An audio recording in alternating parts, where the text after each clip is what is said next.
ನಮಸ್ತೆ. YK ಎದುಕುಮಾರ್ YouTube ಚಾನಲ್ಗೆ ಸ್ವಾಗತ. ಇಂದಿನ ಈ ವಿಡಿಯೋದಲ್ಲಿ ಚರ್ಚೆ ಮಾಡೋಕ್ಕೆ ಹೊರಟಿರ್ತಕ್ಕಂಥ ಅತಿ ಪ್ರಮುಖವಾದ ವಿಚಾರ, ಯಾರೆಲ್ಲ ನೀವು ಯೂನಿವರ್ಸಿಟಿನಲ್ಲಿ ಅಥವಾ ಫಸ್ಟ್ ಗ್ರೇಡ್ ಕಾಲೇಜಲ್ಲಿ ಅಥವಾ ಏಡೆಡ್ ಕಾಲೇಜಲ್ಲಿ ಅಥವಾ ಪ್ರೈವೇಟ್ ಕಾಲೇಜುಗಳಲ್ಲಿ ಅಸಿಸ್ಟೆಂಟ್ ಪ್ರೊಫೆಸರ್ ಆಗಬೇಕು ಅಂತ ಆಸೆ ಪಡ್ತಿದ್ದೀರಿ, ಅವರೆಲ್ಲರೂ ಒಂದು KCET ಅಂತೇಳಿ ಒಂದು ಪರೀಕ್ಷೆಯನ್ನು ಪಾಸ್ ಮಾಡ್ಕೊಳ್ಬೇಕು ಕರ್ನಾಟಕ ರಾಜ್ಯದಲ್ಲಿ. ನೀವು ಆ KCET ಸಂಬಂಧಪಟ್ಟಂತೆ ಈ ವರ್ಷದ ಒಂದು ನೋಟಿಫಿಕೇಶನ್ಸ್ ಆಗಿದೆ. ಹಾಗಾಗಿ ಅದ್ರ ಬಗ್ಗೆ ನಾನು ಡೀಟೇಲ್ಸನ್ನು ಹೇಳ್ತಾ ಹೋಗ್ತೀನಿ. ನೀವಿನ್ನೂ ನನ್ನ ಚಾನಲ್ ಸಬ್ಸ್ಕ್ರೈಬ್ ಆಗಿಲ್ಲ ಅಂದರೆ ಸಬ್ಸ್ಕ್ರೈಬ್ ಆಗಿ ಬೆಲ್ಲೈಕನನ್ನು ಒತ್ತಿ. ಉದ್ಯೋಗಕ್ಕೆ ಸಂಬಂಧಪಟ್ಟಂತೆ KCET, ನೆಟ್, ಟೆಟ್ ಹಾಗೂ ಸರ್ಕಾರದ ನಡವಳಿಕೆಗೆ ಸಂಬಂಧಪಟ್ಟಂತೆ ಕಾಲಕ್ಕೆ ವಿಡಿಯೋ ಮಾಡಿ ಅಪ್ಲೋಡ್ ಮಾಡಿದಾಗ ಎಲ್ಲ ವಿಡಿಯೋಗಳು ನೇರವಾಗಿ ನೋಟಿಫಿಕೇಷನ್ಸಲ್ಲಿ ಬಂದು ಬೀಳುತ್ತೆ. ನೀವು ಯಾರೆಲ್ಲ ಅಸಿಸ್ಟೆಂಟ್ ಪ್ರೊಫೆಸರ್ ಆಗಬೇಕು ಅಂತಕ್ಕಂಥ ಆಸೆ ಇಟ್ಕೊಂಡಿದ್ದೀರಿ ಕರ್ನಾಟಕ ರಾಜ್ಯದಲ್ಲಿ, ಯೂನಿವರ್ಸಿಟಿ ಇರ್ಬೋದು, ಫಸ್ಟ್ ಗ್ರೇಡ್ ಕಾಲೇಜ್ ಇರ್ಬೋದು, ಅವರೆಲ್ಲರೂ ಈ ಪರೀಕ್ಷೆಯನ್ನು ಪಾಸ್ ಆಗಿರಲೇಬೇಕು. ಹಾಗಾಗಿ ಅದ್ರ ಸಂಬಂಧಪಟ್ಟಂತೆ KNR ನೋಟಿಫಿಕೇಷನ್ಸ್ ಮಾಡಿದ್ದಾರೆ. ಅದನ್ನೇ ನಾವು KCET ಅಥವಾ ಕರ್ನಾಟಕ ರಾಜ್ಯ ಸಹಾಯಕ ಅರ್ಹತಾ ಪರೀಕ್ಷೆ, ಸಹಾಯಕ ಪ್ರಾಧ್ಯಾಪಕರ ಅರ್ಹತಾ ಪರೀಕ್ಷೆ ಅಂತೇಳಿ ಕರಿತಾ ಹೋಗ್ತೀವಿ. ಅದಕ್ಕೆ ಸಂಬಂಧಪಟ್ಟಂತೆ ನೋಡಿ ನೋಟಿಫಿಕೇಷನ್ ಶುರುವಾಗಿದೆ. ಅರ್ಜಿ ಸಲ್ಲಿಸೋದಕ್ಕೆ ಇದೇ ತಿಂಗಳು 10ನೇ ತಾರೀಕಿಂದ ಶುರುವಾಗಿದೆ. ಕೊನೆ ದಿನಾಂಕ ಸೆಪ್ಟೆಂಬರ್ 5ನೇ ತಾರೀಕು ಮತ್ತು ಶುಲ್ಕ ಪಾವತಿ ಮಾಡೋದಕ್ಕೆ ಸೆಪ್ಟೆಂಬರ್ 6ನೇ ತಾರೀಕು. ಹಾಲ್ ಟಿಕೆಟ್ ಬಿಡುಗಡೆ ಆಗತಕ್ಕಂಥದ್ದು ಅಕ್ಟೋಬರ್ 1ನೇ ತಾರೀಕು. ಪರೀಕ್ಷೆ ಇರತಕ್ಕಂಥದ್ದು ಅಕ್ಟೋಬರ್ 11ನೇ ತಾರೀಕು.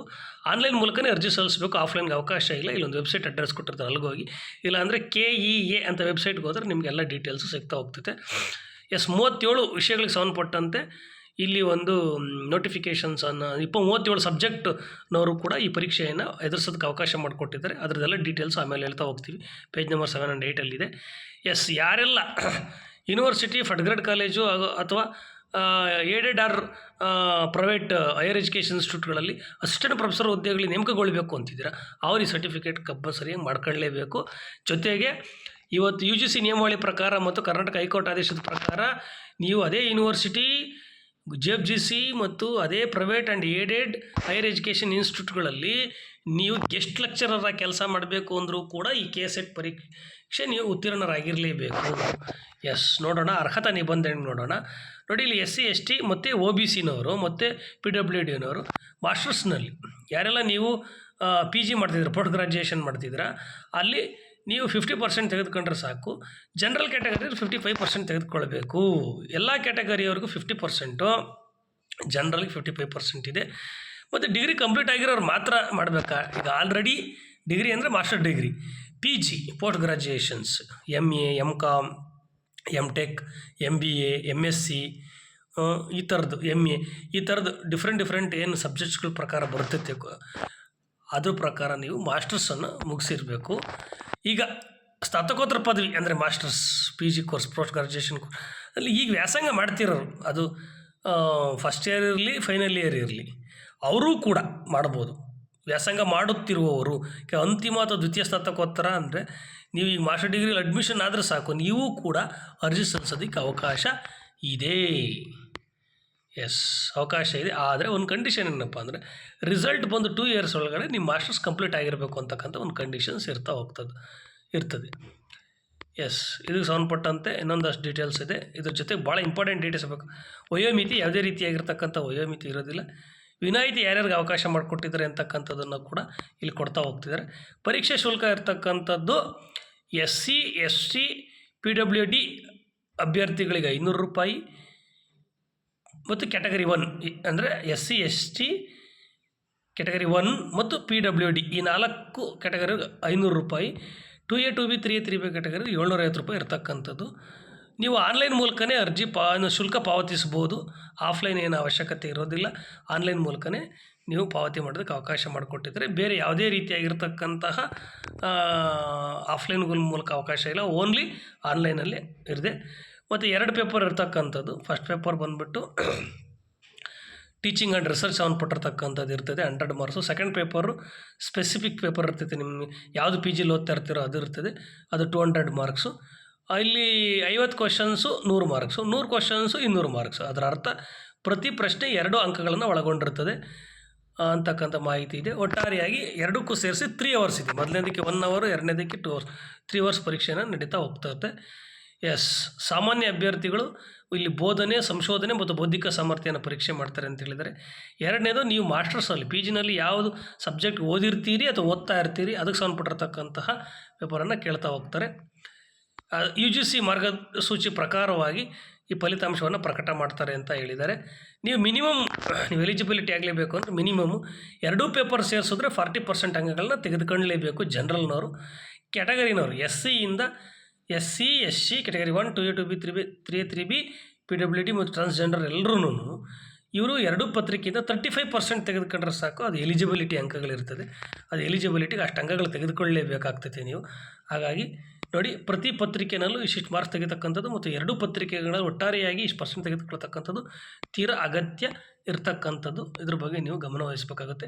ಮತ್ತು ಇದೊಂದು ಯಾವ ರೀತಿ ವಿಷಯವಾರು ವರ್ಗವಾರು ಹಂಚಿಕೆ ಮಾಡ್ತಾರೆ ಅಂತಕ್ಕಂಥದ್ದು ಒಂದು ಕ್ಯಾಲ್ಕುಲೇಷನ್ಸ್ ಇದೆ.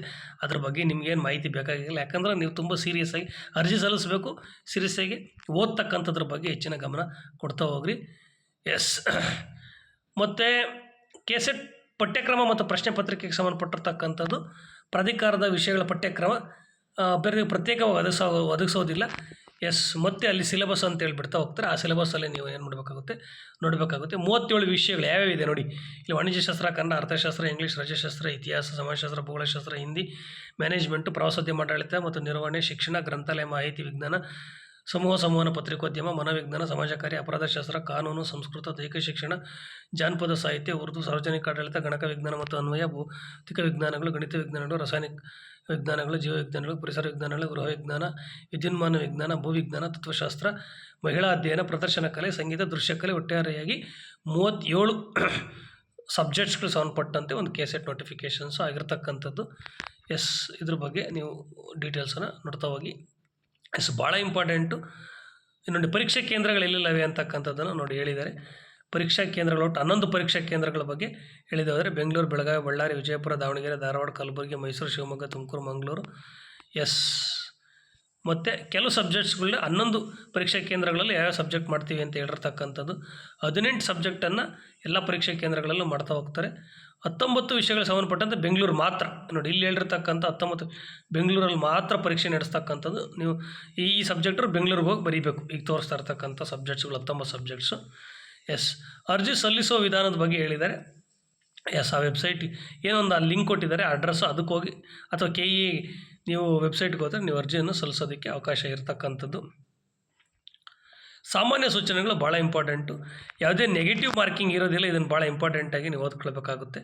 ಮತ್ತು ಅರ್ಜಿ ಸಲ್ಲಿಸಿದ ಮೇಲೆ ವೆಬ್ಸೈಟಲ್ಲಿ ಅರ್ಜಿ ಸಲ್ಲಿಸಿದ ಮೇಲೆ ಅದು ಪ್ರಿಂಟೌಟನ್ನು ತೆಗೆದಿಟ್ಕೊಳ್ತಕ್ಕಂಥದ್ದು. ಇದು ಭಾಳ ಇಂಪಾರ್ಟೆಂಟು. ಮತ್ತು ನೀವು ಎಕ್ಸಾಮ್ ಬರೆಯೋದಕ್ಕೆ ಏನು ಹಾಲ್ ಟಿಕೆಟ್ ತಗೊಂತೀರೋ ಅದರಲ್ಲಿ ಏನು ಸೂಚನೆಗಳಿರ್ತದೆ ಅವನ್ನೆಲ್ಲ ಡೌನ್ಲೋಡ್ ಮಾಡ್ಕೊಂಡು ಓದ್ಕೊಳ್ಳಿ ಅಂತ ಹೇಳಿದ್ದಾರೆ. ಎಸ್, ನೆಕ್ಸ್ಟು, ನೀವು ಕೇವಲ ಕೆಸೆಟ್ಗೆ ಅರ್ಜಿ ಹಾಜರಾದ ಮಾತ್ರಕ್ಕೆ ನೀವು ಅರ್ಹತೆ ಪಡೆದಿದ್ದೀವಿ ಅಂತ ಹೇಳಕ್ಕೆ ಬರೋದಿಲ್ಲ. ನೀವು ಆ 6% ಒಳಗಡೆ ನೀವು ಬರಬೇಕು. ಅರ್ಜಿ ಸಲ್ಲಿಸಿರ್ತಕ್ಕಂಥ ಏನು ಅಭ್ಯರ್ಥಿಗಳಿರ್ತಾರೆ ಅದರಲ್ಲಿ 6% ಮಾತ್ರ ತೆಗೆದುಕೊಳ್ತಕ್ಕಂಥದ್ದವರು.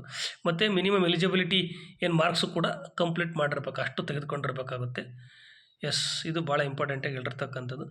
ಮತ್ತು ಈಗ ಆಲ್ರೆಡಿ ನಾನು ಕ್ಯಾಟಗರಿ ಬಗ್ಗೆ ಹೇಳಿರೋದ್ರಿಂದಾಗಿ SC ST category 1 2A 2B 3A 3B category cat certificate, SC ST category 1 cat certificate, SC SC ಇವರು ಈ ಮೂವರಿಗೆ, ಮತ್ತು SCನಲ್ಲಿ 3 ಭಾಗ ಏನು ಮಾಡಿದರೆ ಗ್ರೂಪ್ ABC, ಅದ್ರ ಪ್ರಕಾರ ನೀವು ಕ್ಯಾಟ್ ಸರ್ಟಿಫಿಕೇಟ್ ತೆಗೆದುಕೊಳ್ಬೇಕು.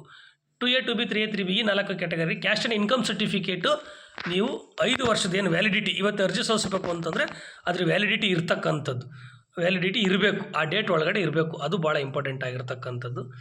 ಎಸ್, ಇಷ್ಟು ಈ ಸಂಬಂಧಪಟ್ಟಂತೆ ಆಕ್ಷೇಪಣೆ ಸಲ್ಲಿಸೋದು ಅದೆಲ್ಲ ನಿಮಗೆ ಮುಂದಿನ ದಿನಗಳಲ್ಲಿ ಗೊತ್ತಾಗ್ತದೆ. ಈಗ ಅರ್ಜಿ ಸಲ್ಲಿಸಿ ಪರೀಕ್ಷೆಯನ್ನು ಅದ್ಭುತವಾಗಿ ಎದುರಿಸಿ. ಇಷ್ಟು ಮಾಹಿತಿ. ನೀವಿನ್ನೂ ನನ್ನ ಚಾನಲ್ ಸಬ್ಸ್ಕ್ರೈಬ್ ಆಗಿಲ್ಲ ಅಂದರೆ ಸಬ್ಸ್ಕ್ರೈಬ್ ಆಗಿ ಬೆಲ್ಲೈಕನಲ್ಲಿ ಎಲ್ಲ ವಿಡಿಯೋಗಳು ಅಪ್ಲೋಡ್ ಮಾಡಿದಾಗ ನೇರವಾಗಿ ನೋಟಿಫಿಕೇಷನ್ಸಲ್ಲಿ ಬಂದು ಬೀಳ್ತವೆ. ಧನ್ಯವಾದಗಳು. ಎಲ್ಲ ಸ್ನೇಹಿತರಿಗೂ ಶೇರ್ ಮಾಡಿ. Thank you.